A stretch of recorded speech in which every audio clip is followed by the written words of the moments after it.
Hello, my name is Dr. Hector Valenzuela, and I'm a biology professor at Whittier College. The research focus of my laboratory is on aging of the immune system. For the last 8 years, my laboratory has been collaborating with RevGenetics, testing natural compounds that extend the lifespan and function of human cells.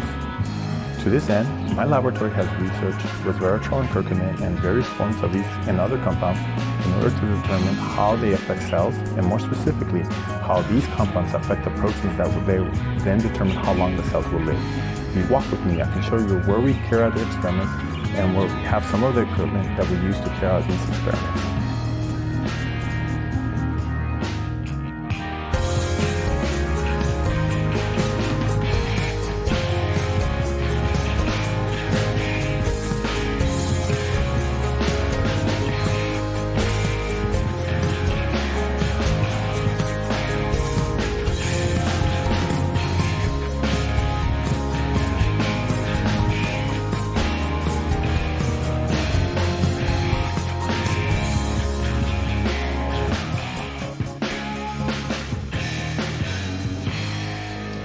So this is where we store our cells. We have multiple cell lines in addition to normal cells from various donors.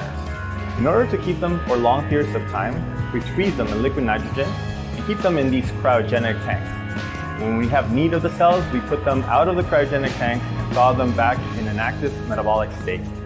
So let me go ahead and put these cells back where they belong.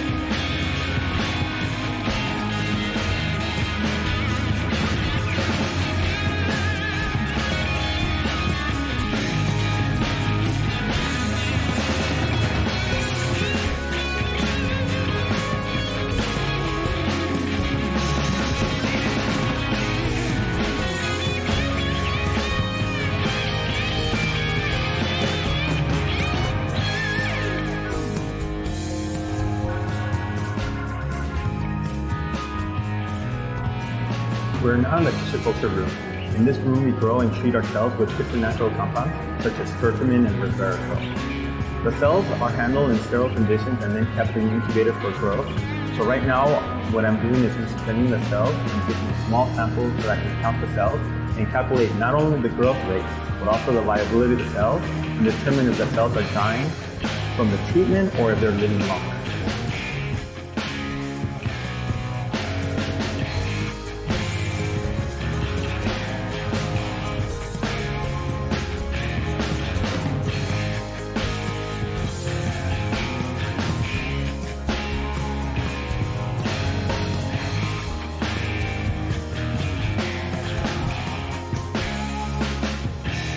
As I mentioned before, we test compounds that extend lifespan, but we also are interested in determining if the function of the cell has been improved as well. To determine this, we use various instruments to detect protein signaling or gene expression. This is one such equipment. This is a real-time PCR instrument that allows us to quantitate gene expression of longevity genes such as sirtuins and telomerase, but we also measure other genes known to influence how long a cell lives, and therefore we influence the health of a human being. I hope this video illustrates some of our efforts that go into studying natural compounds and the effects they have on our cells, our proteins, and in return, our health.